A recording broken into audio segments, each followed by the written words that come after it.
anugerahnya untuk minggu ini.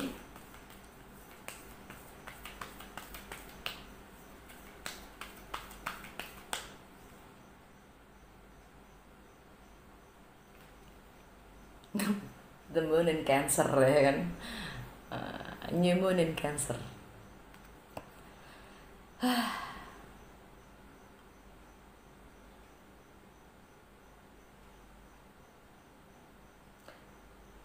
Sangat emosional yang jelas. Ini energinya Cancer. Bisa juga Pisces, tapi lebih ke Cancer.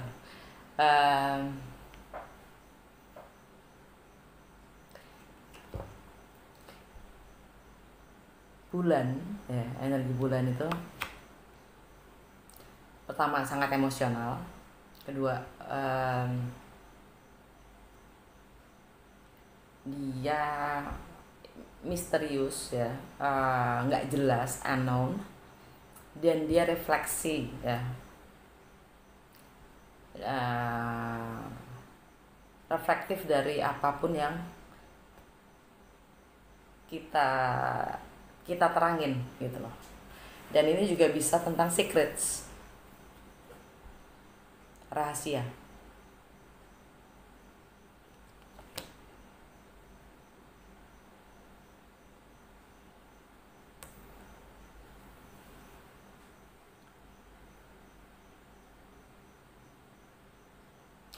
Gue mau klarifikasi energinya Hierophant dari Rabu.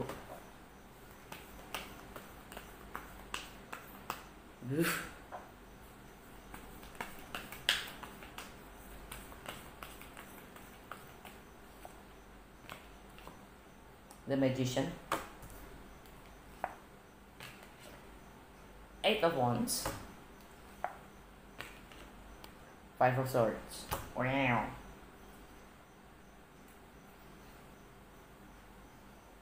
Energi secara keseluruhan Hierophant 10 Wands, Ten of Wands. Ini artinya siap untuk melepaskan semua beban dan relokasi. Klarifikasi dari Hierophant, energinya Gemini atau Virgo, yaitu ending,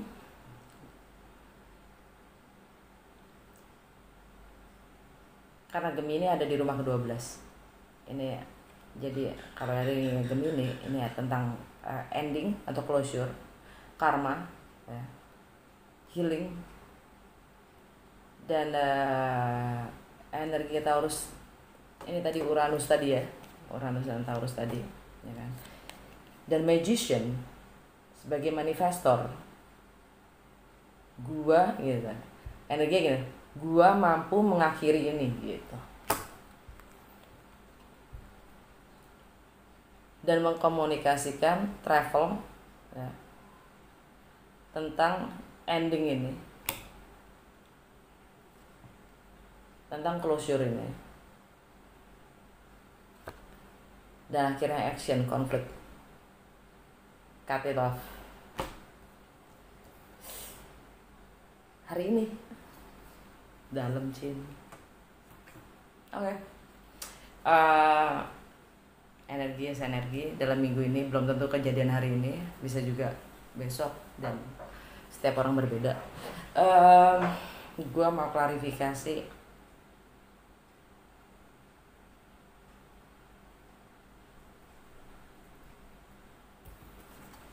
Nine of Swords ya, energi hari Senin, energi new moon, ini Cancer,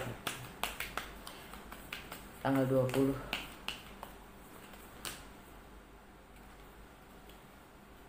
Langsung dapat 3 King of Wands kebalik ya,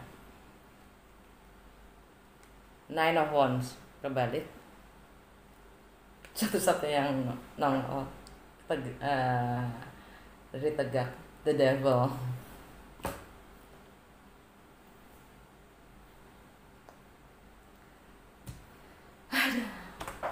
eh, dan energi secara keseluruhannya adalah jomblo dan berkecukupan. Maksudnya berkecukupan, independen ya. Jomblo, independen. Kecemasan yang bikin worried ini ya kan, dikejar-kejar sama nggak tahu apa yang bikin kita cemas ya, adalah ketidakmampuan kita mengendalikan diri kita sendiri. Karena ini energinya Aries buat gue tetap King of Wands ya, bisa energinya Leo, bisa energinya Sagittarius, bisa energinya juga Aries. Tapi yang jelas King of Wands itu energinya fire sign, dan itu kebalik. Artinya passionnya mereka paling jago dia ya. Ini self employee, ini energinya self employee, energinya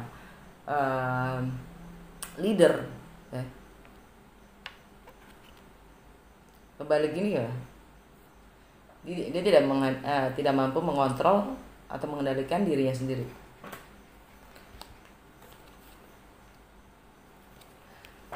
Nine of Wands kebalik.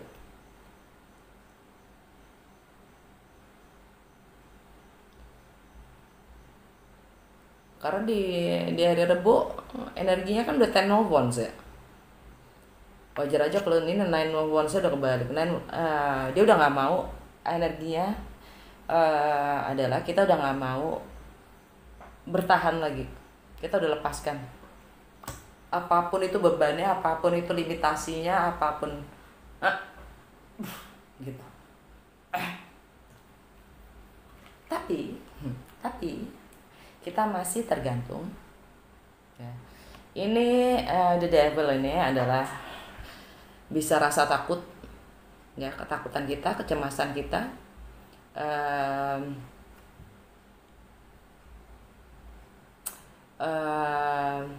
ketergantungan kita, toksiknya kita, atau bisa juga keterikatan kita terhadap suatu hal ya. Itu termasuk juga toksik dan ketergantungan sama aja ya, dan keterikatan tuh sama aja.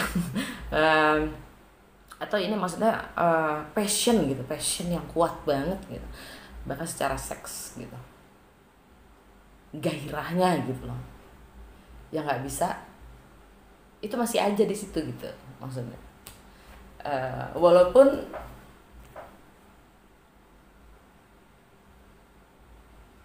dia udah coba ngelepasin semua gitu ya, dia mencoba udah ngelepasin semua, bahkan sampai dia juga nggak bisa, dia energinya itu juga nggak bisa, udah nggak kontrol lagi gitu ya.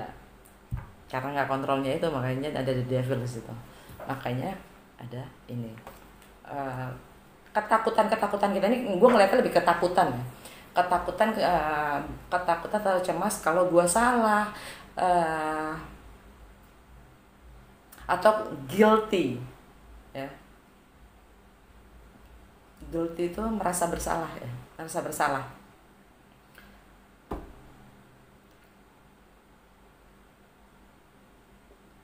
Kalau dari gue ya, nggak ada salahnya kalau kita salah, diakuin aja kalau emang kita salah gitu ya, kalau emang beneran kita salah gitu.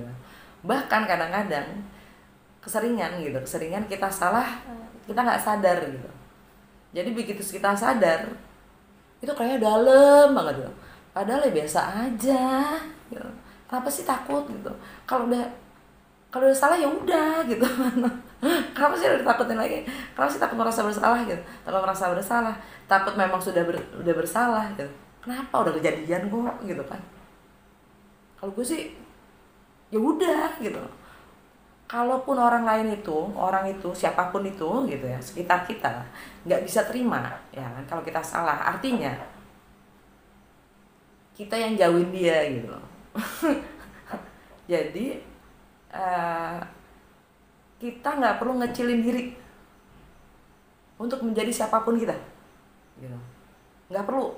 Jadi sebelum kita menyadari ya kalau kita pasti ikut berkontribusi dalam membuat kesalahan, itu pasti Oke, pasti karena kita selalu karena kita semua tuh satu, ya.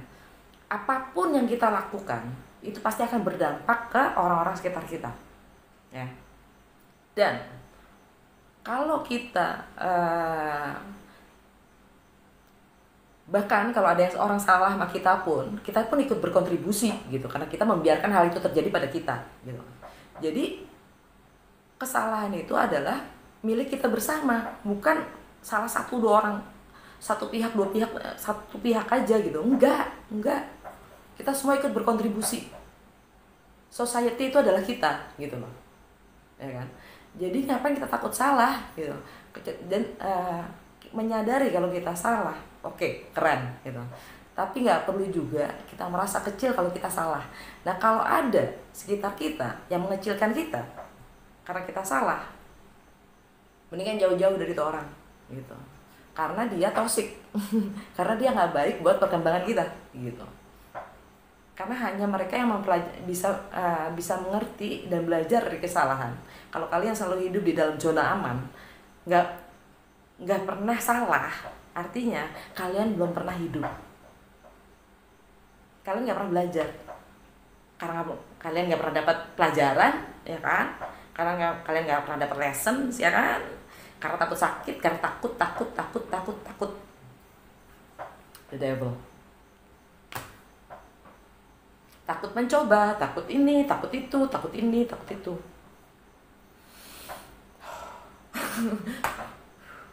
Dan plus nih, ya kan, sorry ya kalau gue mulai berceloteh. Celoteh gue nggak kayak orang bener juga, soal santai. Plus ya, energi kita tuh makanya kadang kalau di Hindu ada melukat, ya, kalau di Bali ada melukat, kalau di Jawa ada ruat, kalau di Islam juga ada namanya apa lupa gue, ya kan, yang di saat kita mandi, ya kan, disuruh mandi kembang dan segala macam. Atau orang meditasi, orang bertapa gitu. Itu maksudnya apa?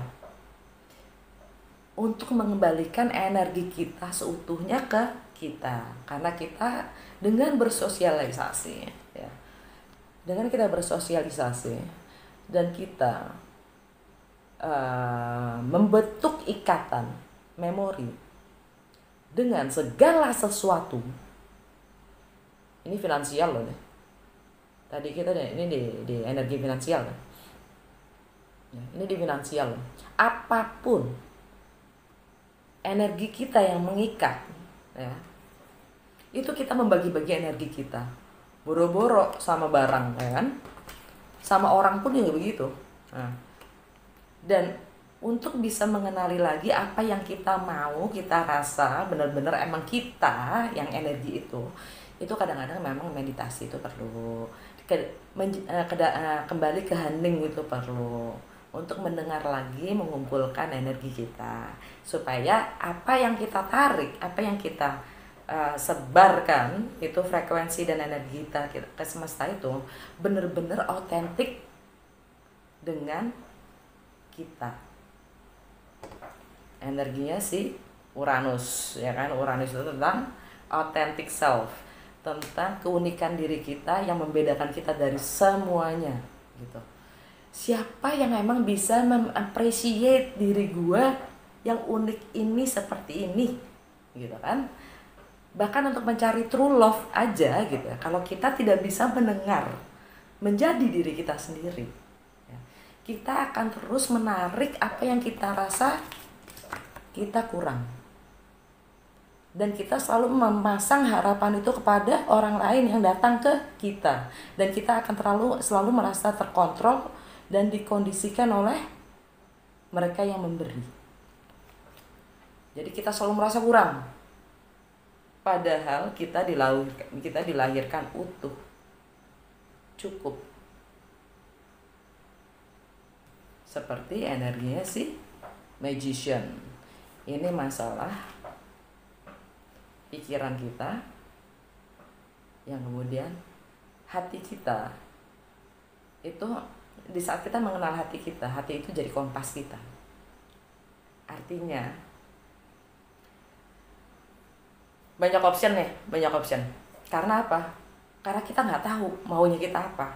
Kita ditawarin segala macam option yang kita gini, kita malah nimbang-nimbang ya kan semua option itu. Kita dikendalikan, hati kita dikendalikan oleh option gitu. Di saat kita tahu maunya kita apa gitu, kita tahu ini nggak cocok, itu nggak cocok, ini nggak cocok, ini nggak cocok, nggak cocok, nggak cocok, akhirnya nggak ada option. Gimana dong? Gitu.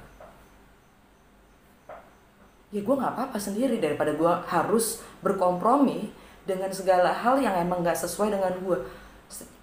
Pentingnya jujur pada diri sendiri dan pentingnya berkomitmen pada diri sendiri, itulah self love. Bagaimana kita memberi value pada diri kita sendiri sehingga kita mengetahui hati kita berani memasang standar. Kita punya standar. Nggak segala macam, nggak semua yang pertama kali masuk kita langsung terima. Cuma karena kita merasa kurang. Gue harap kalian ngerti deh maksud gue. Beneran. Makanya ini cukup nih, ya kan, energi secara keseluruhannya adalah the 9 of coins. Single, jomblo, berkecukupan. Nggak mesti kaya, tapi gue happy. Dan kalau semua pada bilang gitu ya, uang emang bisa membeli happiness, betul sebetul-betulnya. Tapi kita ini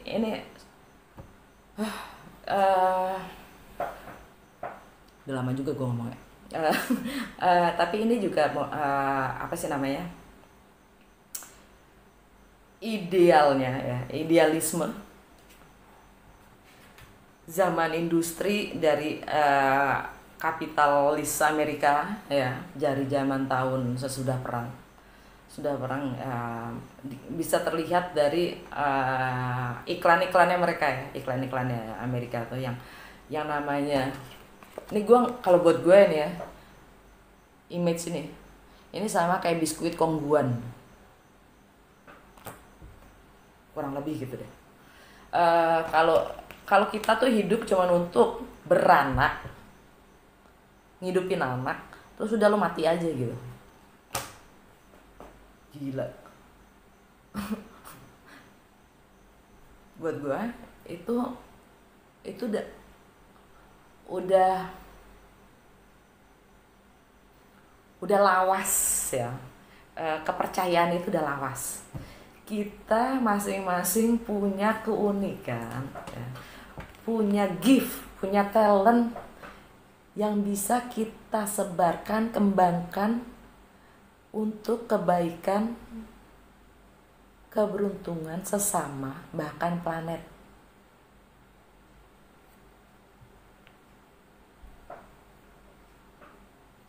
Nggak sekedar cuman beranak, ngedein anak, terus mokat, abis itu tinggal nungguin mati gitu.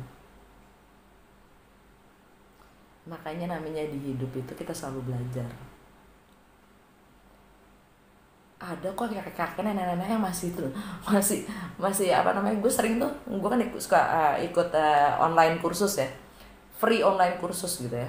Itu banyak banget, umur 50-an, 56, 60, mereka baru ikut kursus.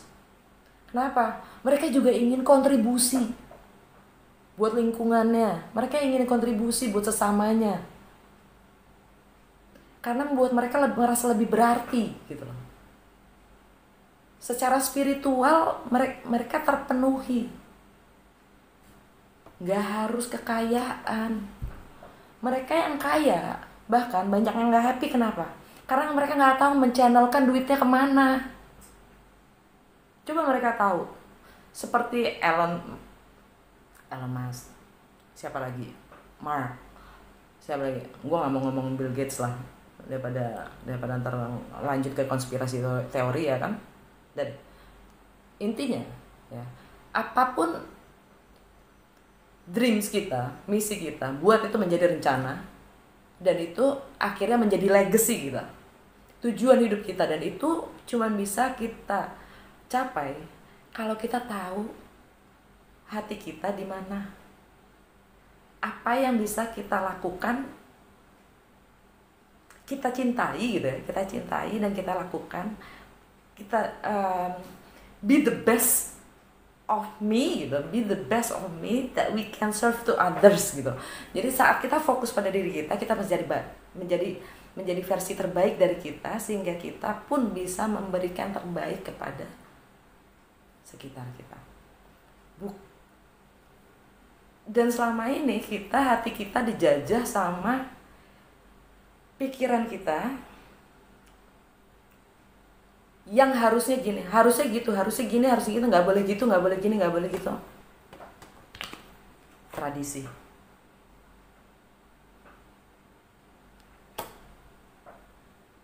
Dimana kita tidak bisa menjadi otentik diri kita sendiri.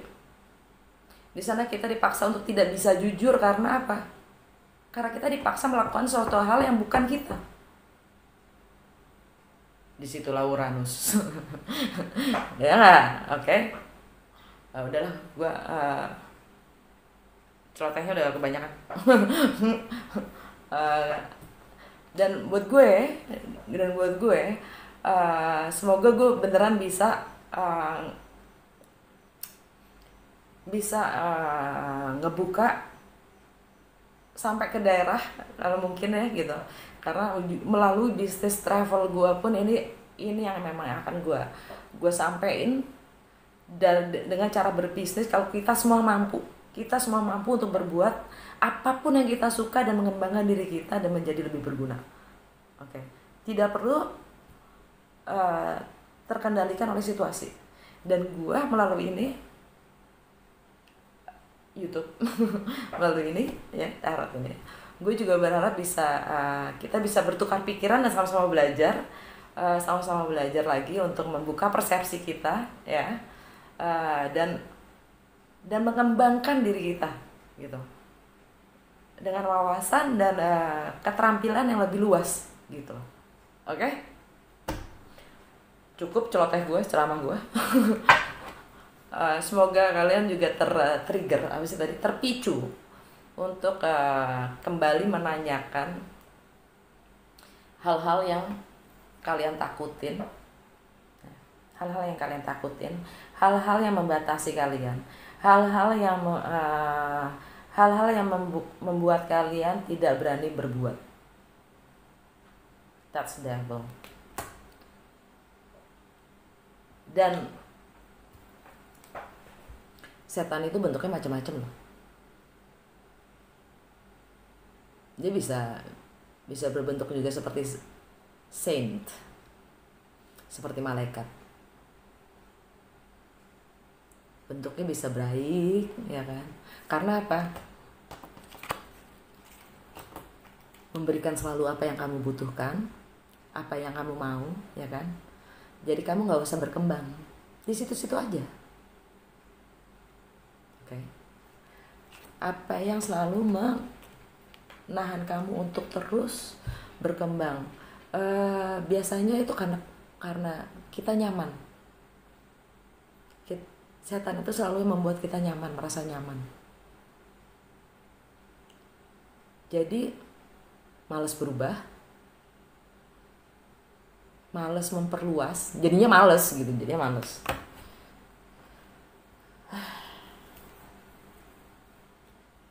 Padahal ya karena the devil ini tidak mau melihat kita maju,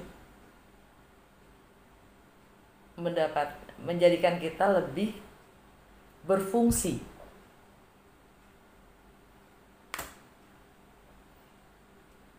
Oke. Jadi di sini ada energi kontradiksi ya antara tadi Uranus dan Taurus ya. Uranus yang inginnya membangkang, belot, mempertanyakan otoritas, hukum, instalasi institusi,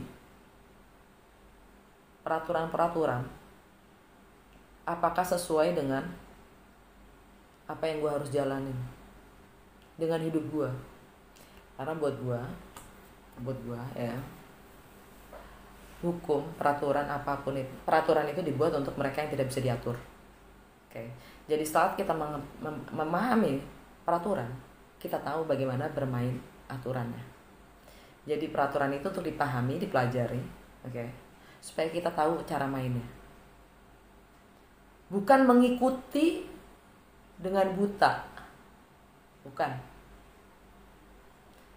Karena yang buat peraturan juga biasanya tahu kan, karena dia siapapun yang buat peraturan tahu bagaimana cara mainnya, ya kan, gitu. Masa cuma yang bikin peraturan doang? Kita pun juga bisa kok, gitu kan. Kesannya gue ngajarin untuk belot ya. Ya kan. Uranus gue di rumah pertama loh. Artinya gue sangat Uranus. Oke. Terakhir kartu guidance dari Oracle card ya. Petunjuk untuk kita, untuk minggu ini, untuk kita. Oke.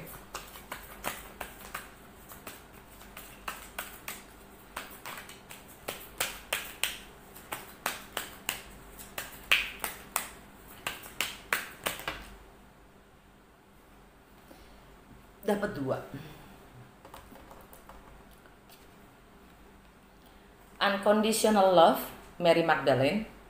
Love yourself, others, and every situation, no matter what the outward appearance may be. Ya. Mary Magdalene ini ya bicara tentang cinta tanpa kondisi, mencintai diri kita sendiri, orang lain, dan segala situasi. Doesn't matter, maksudnya tanpa mempermasalahkan bentuknya seperti apa.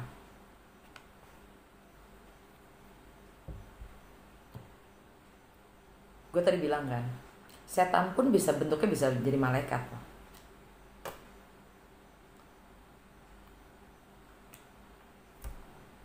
Malaikat pun bentuknya bisa jadi seperti pengemis atau penjahat.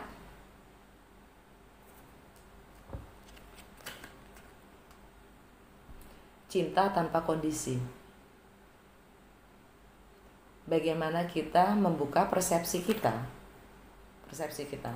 tentang segala sesuatu berangkat dari hati dan cinta tanpa kondisi. Alright. Oh nah, easy does it.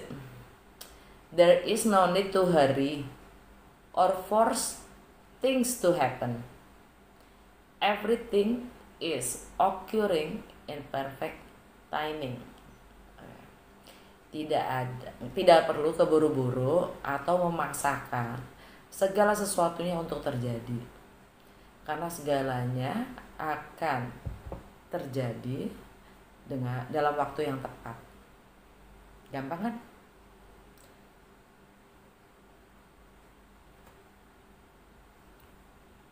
Kalimat dari gue untuk ini, komen gue untuk ini, opini gue untuk ini. Untuk masalah hati, ya, tidak ada yang harus dipaksakan.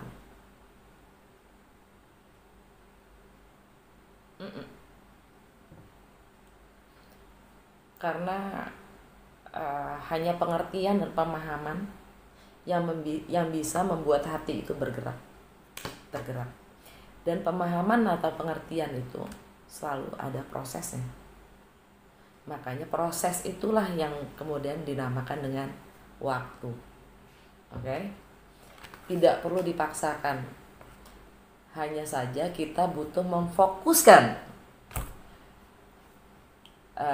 pikiran kita, rasa kita selaras ya, hati, jiwa, pikiran, hati dan jiwa kita selaras ya dalam memahami diri kita sendiri, yang kemudian pada akhirnya resultnya, outcome-nya adalah kita juga akan pasti memahami orang lain. Itu result. Karena proses tadi perfect timing. Tapi kalau kita selalu mengulur-ulur, mengabaikan ya pikiran atau hati, salah satu ya, entah pikiran, entah hati, bahkan jiwa kita ya, untuk fokus pada diri kita sendiri ya, makanya kata-katanya adalah perfect timing ya. Kita akan memperlama suatu proses, gitu aja. Kenapa? Ya karena kita terbelah-belah gitu, kita terbelah-belah antara pikiran kita kemana, perasaan kita kemana, ya kan, attention kita kemana, jiwa kita kemana ya. Ya perfect timing itu menjadi perfect di saat semuanya sudah selaras. Pemahaman, pengertian akan diri kita berjalan. Oke? Semoga celoteh gue sedikit memberi sedikit memprovokasi. Kadang-kadang suka juga gue jadi kompor. Maksudnya untuk yang berguna tapi ya, oke. Maksud jangan pernah mengecilkan diri, ever. Oke. Sebelum kita mengecilkan diri, kita lihat lingkungan kita, sekitar kita. Oke. Ada otoriternya. Nah, dibabat aja. Maaf. Saya emang suka gitu orangnya. Sampai ketemu di zodiak kalian ya. Oke, atau minggu depan. Dah.